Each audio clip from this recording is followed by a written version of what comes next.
Ini anggaplah ada kesalahan prosedur penanganan di awal gitu ya. Tadi Pak Aris sudah dengan sangat gamblang mengatakan yang bisa dilakukan hanya PK pada saat ini. Apa yang kemudian akan dilakukan oleh tim kuasa hukum?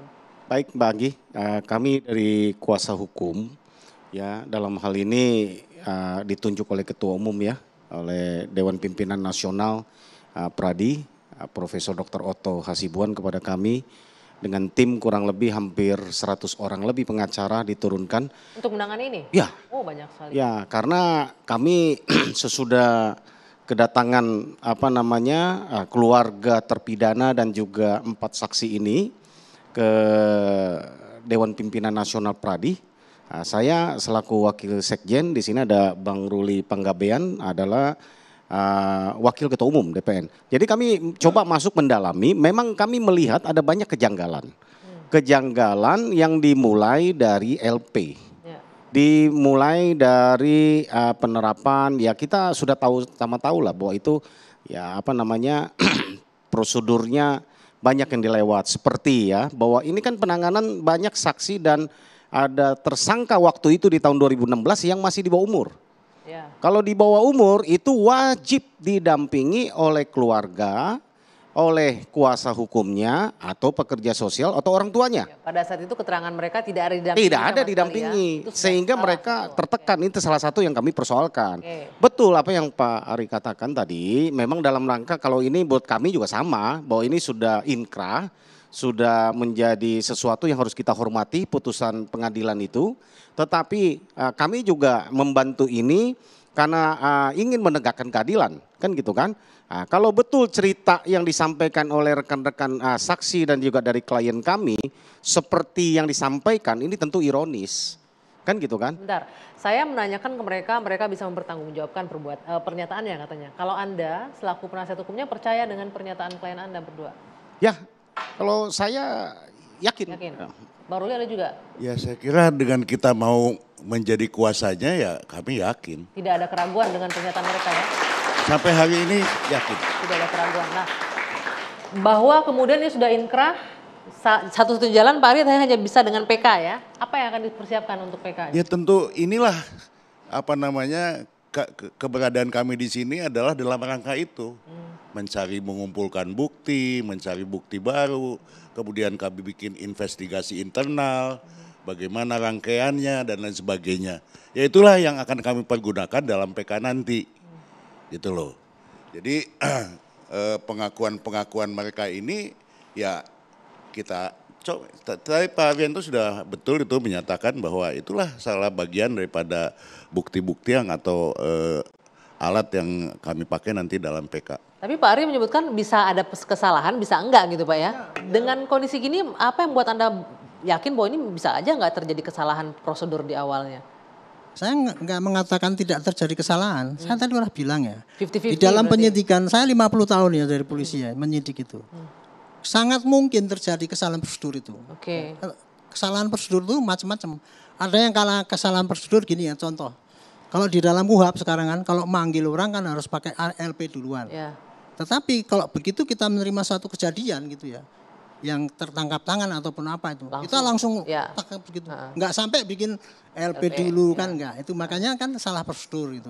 Tapi Pak, kalau kita lihat ini kesalahan prosedurnya cukup fatal kan? Artinya ada orang-orang yang menjalani hukuman yang tidak mereka dan yang begitu pun ya polisi sering maksa di dalam itu. Itu sering terjadi pada masa lalu.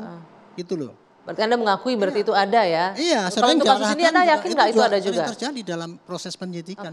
Pak Makanya saya bilang tadi ya, itu mungkin bisa terjadi benar gitu. Sehingga itu terjadi suatu kesalahan prosedur gitu kan. Nah kesalahan prosedur itu kalau memang masih dalam penyidikan bisa dikoreksi dengan pra peradilan dan sebagainya. Tapi karena itu sudah lewat gitu kan, nggak ada lagi kesempatan untuk memperbaiki kesalahan prosedur itu. Hanya membuktikan bahwa prosedur itu salah dan dibawa ke PK supaya pengadilannya dia anulir.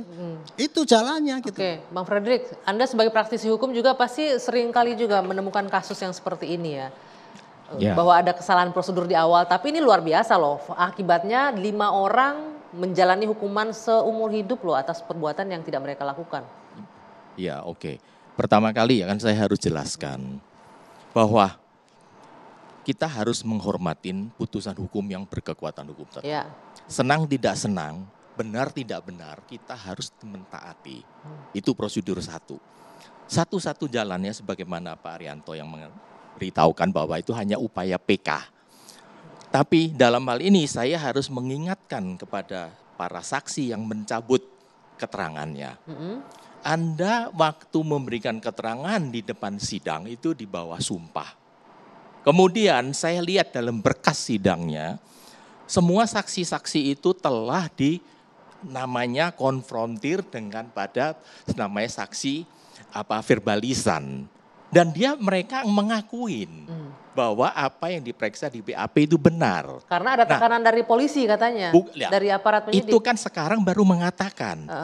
Bila dalam hal ini keterangannya itu dia menyatakan dipaksa, berarti mereka telah memberikan keterangan palsu dalam persidangan yang mengakibatkan daripada 8 tersangka itu mendekam dalam tahanan dan ancaman hukumannya akan mati diputus seumur hidup yang 7 orang itu.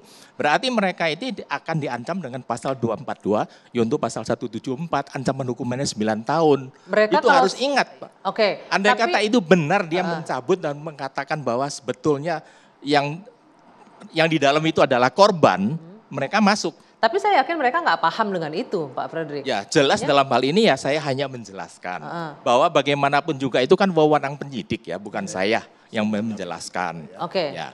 Boleh. Kita sudah dengar bahwa dia di depan persidangan juga menyatakan hal itu gitu.